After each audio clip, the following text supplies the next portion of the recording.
Hi, first grade. We are reading A School of Neon Tetras, third grade fish. We are in a school, we are in a school, we are in a school. We're tickled by that idea. The people who come to look at us call us Neon Tetras. We don't know about that. We just know that we are.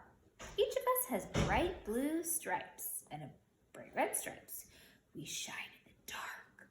We're very beautiful. Each one of us would be very beautiful, but we aren't one. We're a school.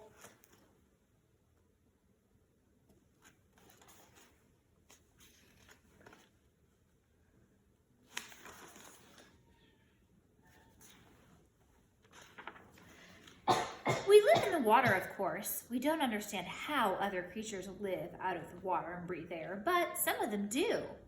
Hey, Simon, want to put some background music on for us so my chapter doesn't get demolished? Thank you. Our water is surrounded by glass that gives it a square shape. Living in the water with us are some plants and a catfish who eats the slime off the sides of the glass. She doesn't have blue stripes and she doesn't have red stripes. She's not beautiful and she doesn't have much to say, but she does keep our water clean. Sharing the water with us, but not living, is a shipwreck. And a miniature man with a treasure chest that opens and closes. In the treasure chest are sparkly gems. On the floor of our square pond are sparkly stones. Neither of the gems nor the stones are as sparkly as we are. We dart back and forth in our glass enclosed pond and around the shipwreck. We are in a school. Outside the glass that forms the boundary of our pond is a man who feeds us fish flakes and frozen brine, shrimp, yum, frozen brine shrimp. There are also little men out there who press their faces against the glass. Our man who feeds us calls these little men boys and girls. He says to them, boys and girls, don't tap on the glass. Boys and girls, don't lean on the cart and make it move.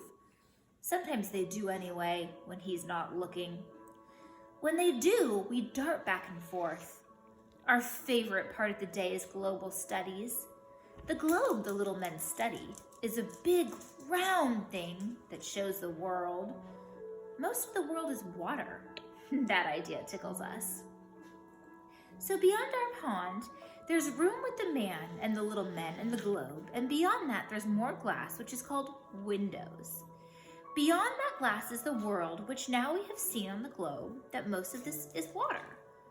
One of the air breathers, who sometimes looks through the windows, is a creature that calls himself Squirrel. One day the squirrel came swimming through the air into our room.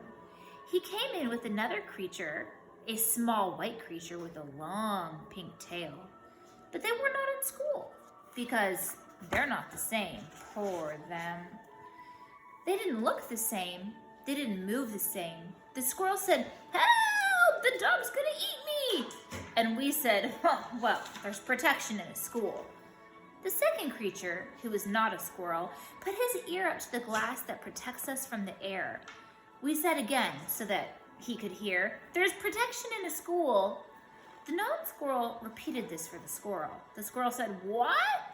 He said, "When you swim in a school, only some get eaten while the rest stay safe. You need to find a school." When his friends told him this, the squirrel said, "Neither one of us wants to get eaten." A creature bigger than either of them entered the room. Bigger often eats smaller.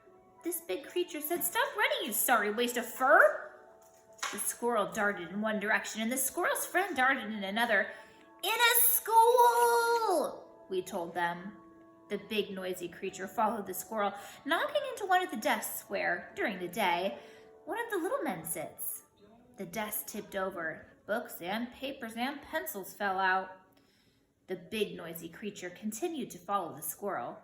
The big noisy creature had something trailing behind him, the way sometimes a crab will have seaweed trailing from itself. It was long and white, and it got wrapped around things. It knocked over a big plant by the big man's desk. Dirt and leaves fell out.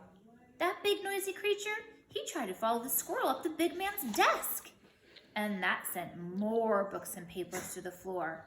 A picture of the big man's family fell as well, and his souvenir mug, which looked like it was from a wondrous place. The squirrel went up the stand that holds the globe, but then he stepped onto the globe. The globe spun. The squirrel spun. The squirrel flew through the air and landed on the big noisy creature's head.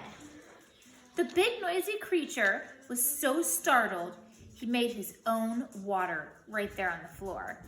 The squirrel and his friend darted out onto the floor. "In a school," we called out after them.